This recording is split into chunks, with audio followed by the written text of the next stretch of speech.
प्रिय भक्तों, आप सभी का हमारे YouTube चैनल भक्ति एक साधना में स्वागत है। आज हम आपको इस वीडियो में आंवला नवमी की कथा सुनाने जा रहे हैं। जय श्री कृष्णा भक्तों, एक बार देवी लक्ष्मी ने भगवान विष्णु से पूछा, प्रभु आप तो अनादि है, अनंत है, किंतु फिर भी आप पृथ्वी पर इतने सारे व्रत और पर्व क्यों स्थापित करते हैं। तब भगवान श्री हरि ने मुस्कुराते हुए कहा, देवी यह सब मनुष्यों के कल्याण हेतु है। जब जब मनुष्य मेरे प्रिय वृक्ष, नदियों और पर्वों का पूजन करता है, तब वह मुझसे सीधा संबंध जोड़ता है। ऐसा ही एक व्रत है आंवला नवमी का।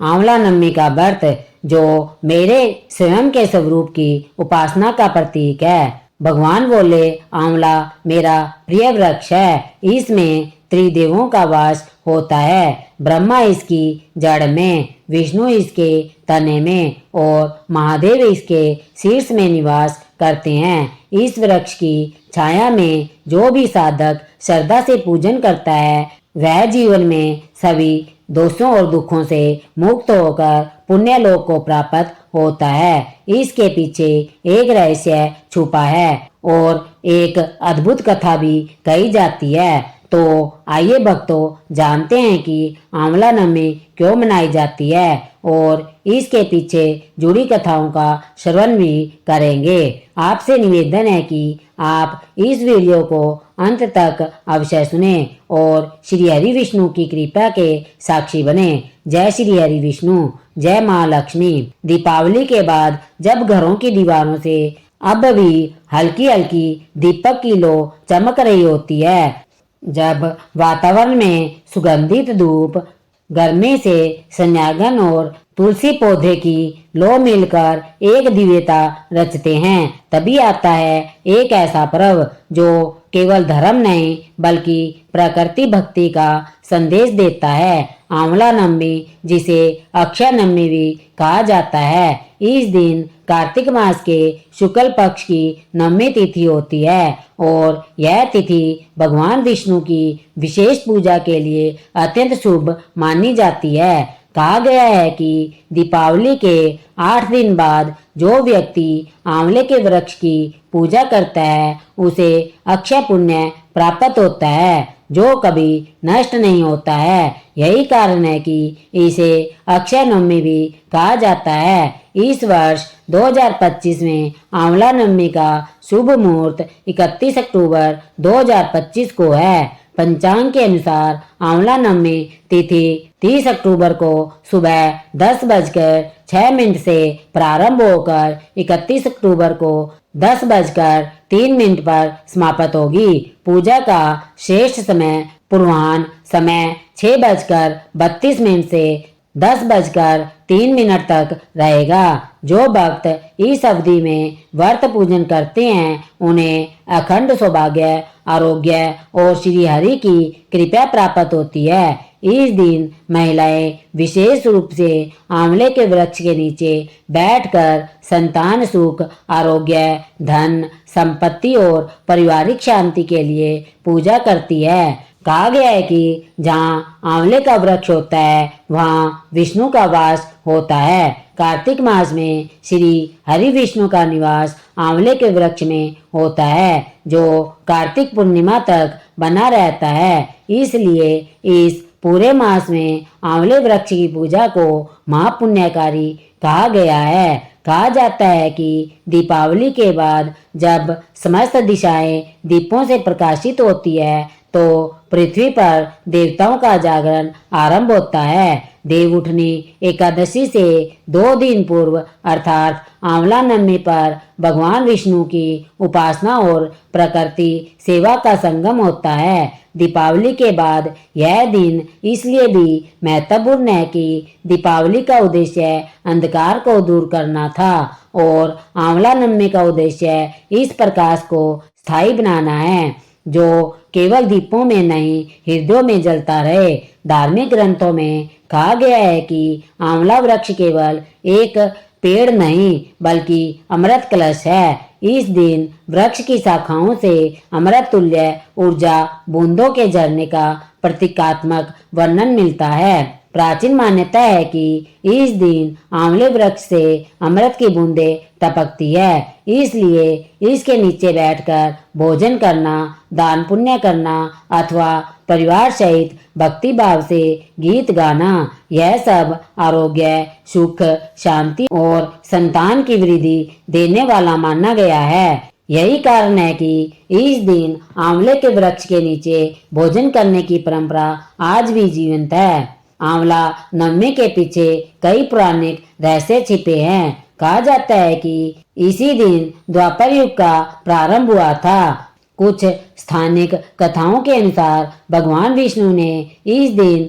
कुष्मांड नामक राक्षस का वध किया था, इसलिए इसे कुष्मांड नवमी भी कहा जाता है। कुष्मांड नवमी का अर्थ है कद्दू, अतः इस दिन कद्दू का दान भी अत्यंत शुभ माना जाता है। इस व्रत में आंवले का फल प्रसाद के रूप में महत्वपूर्ण भूमिका निभाता है। लोग व्रत रखते हैं, विष्णु जी की पूजा करते हैं और दान करते हैं, जिससे उनके सभी संकट दूर हो जाते हैं। इस दिन मथुरा वृंदावन की परिक्रमा का विशेष महत्व बताया गया है। कहा जाता है कि जो भक्त कार्तिक शुक्ल नवमी के दिन वृंदावन या गोवर्धन की परिक्रमा करता है, वह सीधे वैष्णव लोक में स्थान पाता है, क्योंकि भगवान कृष्ण ने कंस वध से पूर्व तीनों वनों की परिक्रमा इसी दिन की थी। यह दिन कृष्ण के लिए तपस्यात्मक था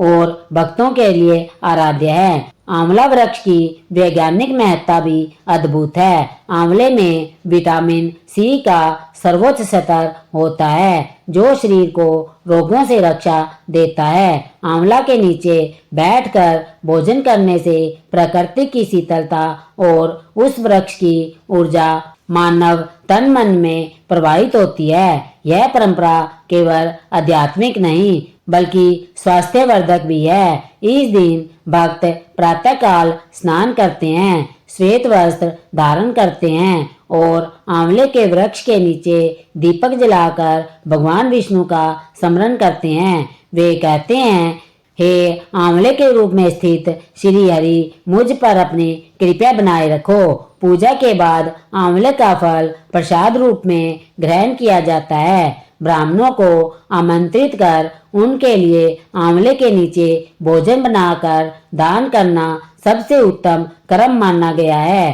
कहते हैं कि देवताओं ने भी इस दिन प्रकृति की आराधना की थी। जब समुद्र मंथन के समय अमृत निकला तो देवताओं ने आंवला वृक्ष को अमृत का प्रतीक माना और उसकी जड़ों में अमृत की बूंदें डाल दी।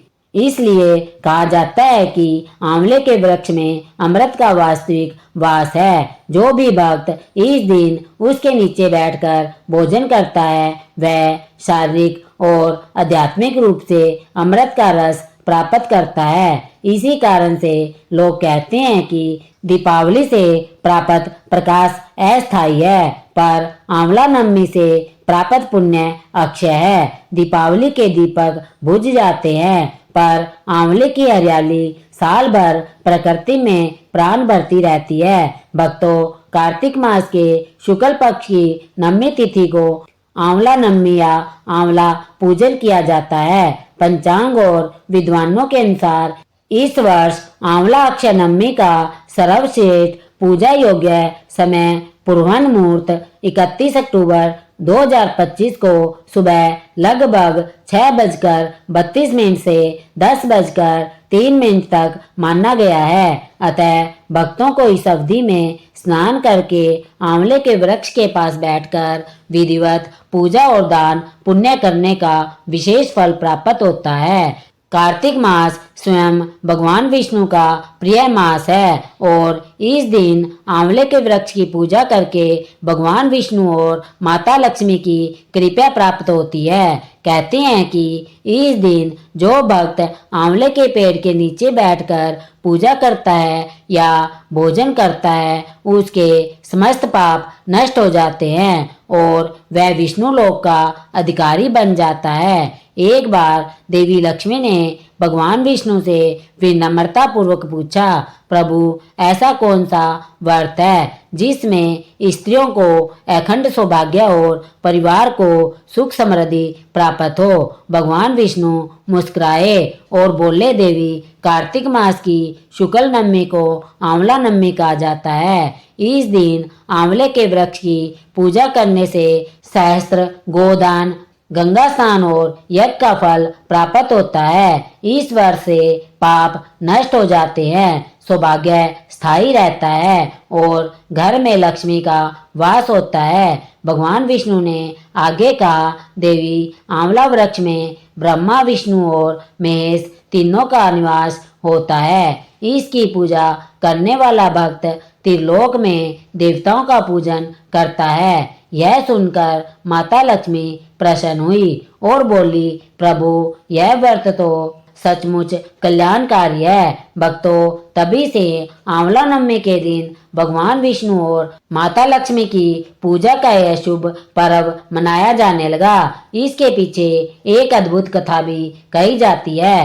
प्राचीन समय में एक नगर था जिसका नाम कांतपुर था। वहां पर एक अत्यंत दयालु और धर्मपरायण राजा राज्य करता था जिसका नाम विक्रमसेन था। उसकी पत्नी मालवती अत्यंत सुशील, भक्ति युक्त और धर्मनिष्ठ थी। दोनों हर एकादशी, पूर्णिमा और अमावस्या को व्रत करते थे। किंतु एक वर्ष ऐसा हुआ कि कार्तिक मास के दौरान रानी गंभीर रूप से बीमार हो गई। डॉक्टरों और वैद्यों ने बहुत उपचार किए परंतु कोई लाभ नहीं हुआ।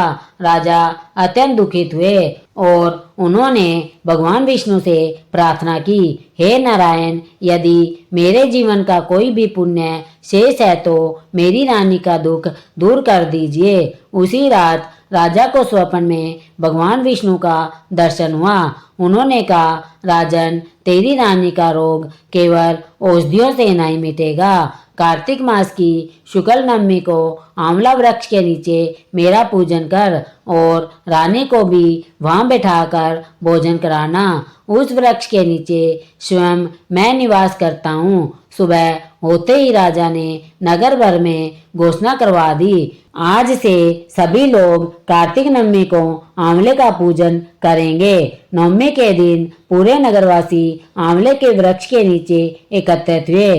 राजा रानी ने विधिवत पूजा की, दीप जलाया, भगवान विष्णु का आवाहन किया और आंवले के जड़ की वृक्ष में दूध, जल, गंगा जल अर्पित किया। पूजा के पश्चात रानी ने वही प्रसाद रूप में भोजन किया। जैसे ही पहला ग्रास उन्होंने मुख में डाला, उनके शरीर से रोग के सारे लक्षण गायब हो गए। पूरे नगर में जय विष्णु, जय आंवला वृक्ष के नारे गूंज उठे।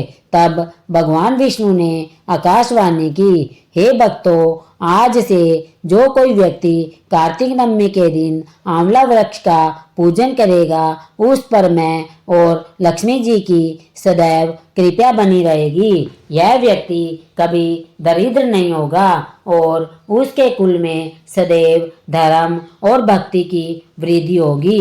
इस प्रकार आंवला नवमी का शुभारंभ हुआ। इसी कारण इस दिन आंवले के वृक्ष के नीचे पूजा करने, कथा सुनने और भोजन करने की परंपरा प्रचलित हुई। भक्तों, अब जानते हैं इस व्रत की पूजन विधि, इसके अद्भुत फल की कथा। कार्तिक मास के शुक्ल पक्ष की नवमी को प्रातः स्नान कर स्वस्थ वस्त्र धारण करें। एक पात्र में गंगा जल लेकर आंवला वृक्ष की जड़ में अर्पित करें। फिर भगवान विष्णु का स्मरण करते हुए कहे, ओम नमो भगवते वासुदेवाय नमः। आंवला वृक्ष पर रोली, चावल, पुष्प, दूध, जल, दीप और धूप अर्पित करें। वृक्ष के चारों ओर 3 बार परिक्रमा करें। इसके पश्चात वहां बैठकर विष्णु सहस्त्र नाम का पाठ या विष्णु सहस्त्र का स्मरण करना अति फलदायी माना गया है। इस दिन ब्राह्मणों, कन्याओं और गरीबों को भोजन कराना भी अनिवार्य माना गया है। जो व्यक्ति स्वयं आंवला वृक्ष के नीचे बैठकर भोजन करता है वह अनंत जन्मों का पुण्य प्राप्त करता है। कहा गया है कि आंवले के वृक्ष के नीचे भोजन करना तिरुपति के दर्शन करने के समान फलदायी है। एक अन्य पुरानी कथा के अनुसार सतयुग में एक ब्राह्मण पत्नी थी जिसका नाम सुहासिनी था।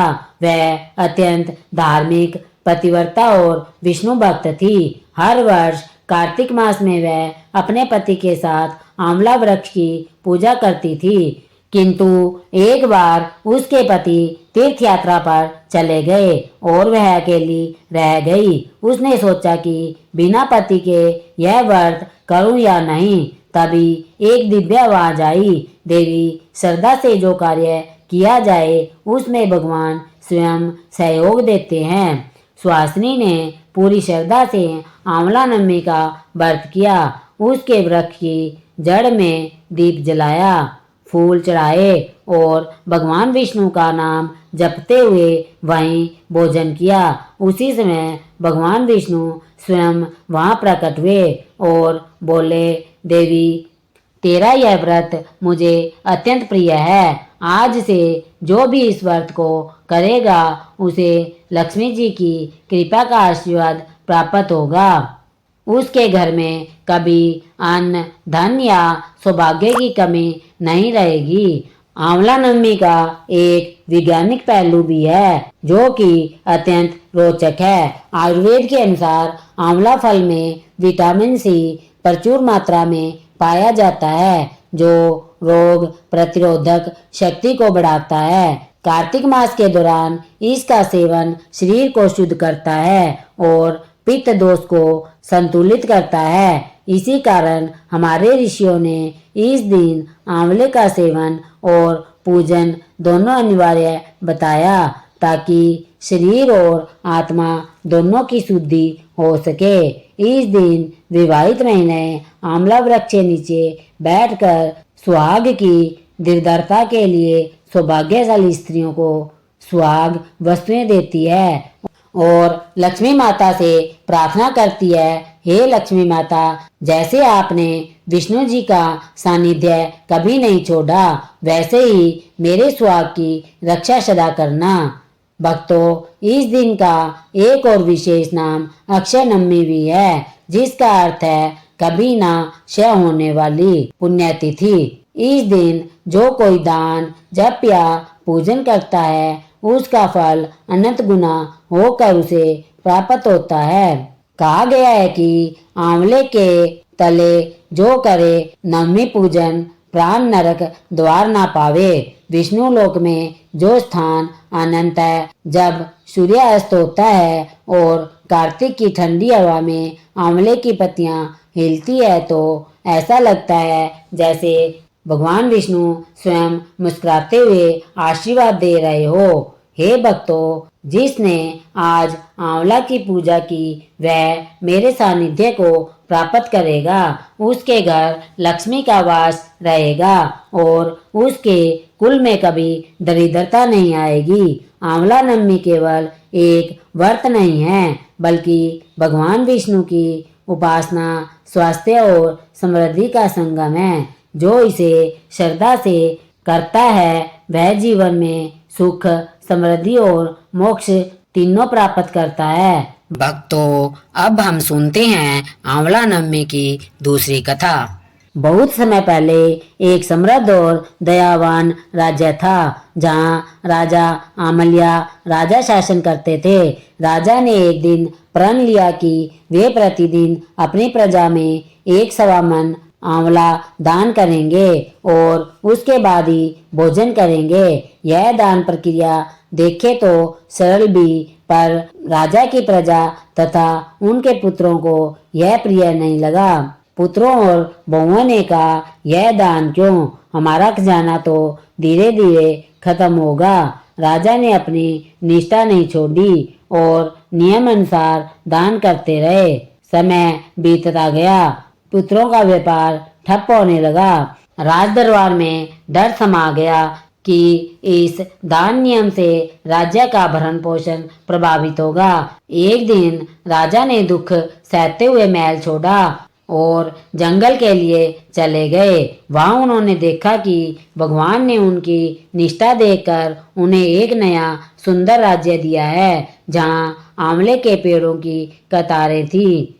हर शाखा पर फल झूल रहे थे। राजा और रानी ने वहां बैठकर पुनः अपने नियम को निभाया, दान दिया, पूजा की, आंवला वृक्ष के नीचे भोजन किया। इसके विपरीत पुत्र बहुओं के भाग्य में गिरावट आई, क्योंकि उन्होंने दान नियम को टाल दिया था। जब पुत्रों ने अपनी गलती और पिता की भक्ति को देखा तो वे मनोभाव से अपने पिता के पास गए और माफी मांगी। पिता ने उन्हें समझाया, दर्शन करो, दान करने से खजाना घटता बढ़ता है। आंवले का वृक्ष और इस दिन का व्रत देवों को प्रिय है। पुत्र बहुओं ने आंवले के पेड़ की पूजा करना शुरू किया और दान कार्य में लग गए।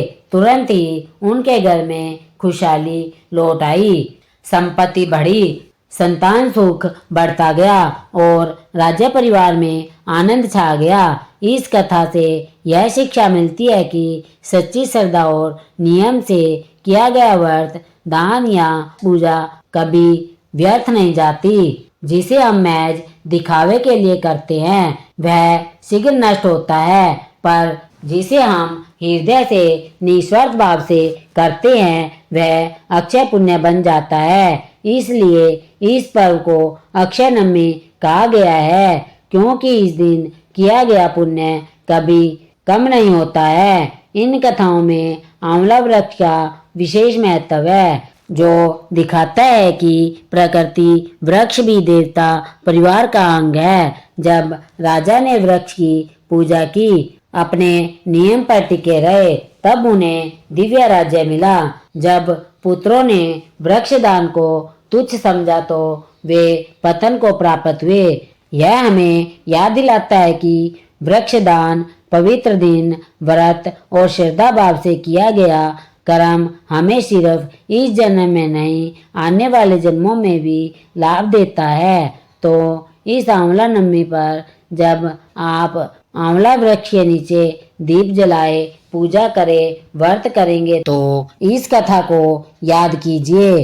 कहिए, हे आंवले वह स्वरूप विष्णु में भी आपके चरणों में श्रद्धा भाव से समर्पित हूँ। मुझे अक्षय पुण्य दे, मेरे परिवार को स्वास्थ्य, संतान, सौभाग्य एवं घर परिवार में सुख शांति करे। भक्तों, अब हम सुनेंगे आंवला नवमी की तीसरी कथा। बहुत समय पहले एक समृद्ध और धर्मशील नगर था, जिसका नाम था अमलपुर। वहाँ के राजा महाराजा बहुत दानशील थे, किंतु उनके राज्य में एक ऐसा विचित्र नियम था कि हर दिन राजा स्वयं 1 मन आंवला दान किए बिना भोजन नहीं करते थे। इस व्रति के कारण राजा का नाम हो गया अमल्या राजा। राजा और उनकी रानी दोनों ही भक्तिमान थे और वे प्रतिदिन सुबह उठकर आंवले के वृक्ष के नीचे पूजा करते, ब्राह्मण दत्तक भोजन कराते और फिर भोजन करते। परंतु राजा के बड़े पुत्र एवं पुत्र वधू को यह नियम भारी लगता था। उन्होंने कहा, पिताजी, यदि आप प्रतिदिन इतने बड़े दान करेंगे तो हमारा खजाना एक दिन समाप्त हो जाएगा। इस वृत्ति को शीघ्र बदल दीजिए। यह बात सुनकर राजा चिंतित हुए। उन्होंने स्वयं सोचा, यदि मैंने यह दान बंद किया तो धर्म का संतुलन बिगड़ जाएगा। अतः उन्होंने अपने राज्य तथा सिंहासन को त्याग कर रानी सहित एक व्यवान जंगल में जाने का निर्णय लिया। वहां पहुंचकर उन्होंने पाया कि दान न होने के कारण उनका राज्य साथ साथ उनकी भक्ति भी क्षीण हो गई। 7 दिन तक राजा रानी ने भूखे प्यासे दिन बिताए। इसी दौरान उन्हें एक दिव्य स्वप्न आया। भगवान विष्णु ने दर्शन दिए और कहा, हे राजा, तूने धर्म का पालन किया है, इसलिए मैं तुझे दान का फल दूंगा। संध्या ना कर। सुबह जब राजा रानी उठे तो उन्होंने देखा कि जंगल के बीचों बीच स्वर्ण आंवले का वृक्ष खिला हुआ है। चारों ओर सोने चांदी के फलों की वर्षा हो रही है। वृक्ष के नीचे पहले जैसा महल, बाग, बगीचे और प्रजा समुद्र से समृद्ध स्थिति में थी। भगवान ने स्वरूप बदल कर कहा, हे राजा, जैसे तूने ब्राह्मणों को दान किया था वैसा ही आज तू इन आंवला मूल्यों को ब्राह्मणों को दान कर। यही राह है धर्म की। राजा रानी ने तत्काल विधिवत पूजा की, आंवला के फल ब्राह्मणों को दिए, भोजन कराया और प्रसन्न मन से भोजन ग्रहण किया। उस दिन से राजा रानी के राज्य में समृद्धि सौभाग्य स्थिर हो गया और लोगों में धर्म भक्ति का प्रचार फैल गया। वहीं राजा के पुत्र और पुत्रवधू जिन्होंने पहले इस नियम को हल्के में लिया था, अब नियति के अनुसार भाग्यवश वे हार गए। उनका राज्य छीन लिया गया। वे दीन दुखी हो गए। जब वे पिता के राजकाज की ओर शरण लेने गए तो राजा रानी ने उन्हें बिना नाम पता पहचाने काम दिया और धीरे धीरे बेटे बहू को अपनी गलती का बोध हुआ। एक दिन बहू ने अपनी सास की पीठ पर वही मस्सा देखा जो पहले रानी की पीठ पर था और वही अंततः पहचान हो गई। राजा रानी ने उन्हें समझाया, दान से धन नहीं घटता बल्कि बढ़ता है। आंवले का दान, आंवला वृक्ष की पूजा और श्रद्धा का फल अक्षय है। उसके पश्चात पुत्र बहू ने मन में आंवला वृक्ष की पूजा, दान और व्रत विधि अपनाई। इससे उनके जीवन में खुशहाली पुनः आई। यहीं से यह व्रत कथा लोक में प्रचलित हुई कि जो व्यक्ति कार्तिक शुक्ल नवमी के दिन आंवले के वृक्ष की पूजा करता है, दान भोजन करता है, वह अक्षय पुण्य प्राप्त करता है। इस कथा से हमें यह शिक्षा मिलती है कि श्रद्धा, भक्ति, व्रत और सेवा, दान यही जीवन का सार है। दिखावा, आलस्य तथा संकोचन का नाश करते हैं। उसी वृत्ति से आज यह पर्व आंवला नवमी, अक्षय नवमी के रूप में मनाया जाता है, ताकि हम याद रखें कि जो कर्म निष्ठा से किया गया है वह कभी क्षय नहीं होता, यानी कि कभी नष्ट नहीं होता। प्रेम से बोलिए श्री विष्णु भगवान की जय हो, माता लक्ष्मी की जय हो। ऐसे ही और भी रोचक और आध्यात्मिक वीडियो के लिए हमारे चैनल भक्ति एक साधना को सब्सक्राइब कर ले। दोस्तों, आपको यह कथा कैसी लगी कृपया कमेंट करके जरूर बताएं। वीडियो पसंद आया हो तो लाइक करें और अपने दोस्तों और रिश्तेदारों के साथ शेयर करें। कमेंट बॉक्स में जय श्री हरि विष्णु, जय लक्ष्मी माता लिखना ना भूलें। फिर मिलते हैं एक और भक्तिपूर्ण वीडियो के साथ। धन्यवाद। जय श्री कृष्णा।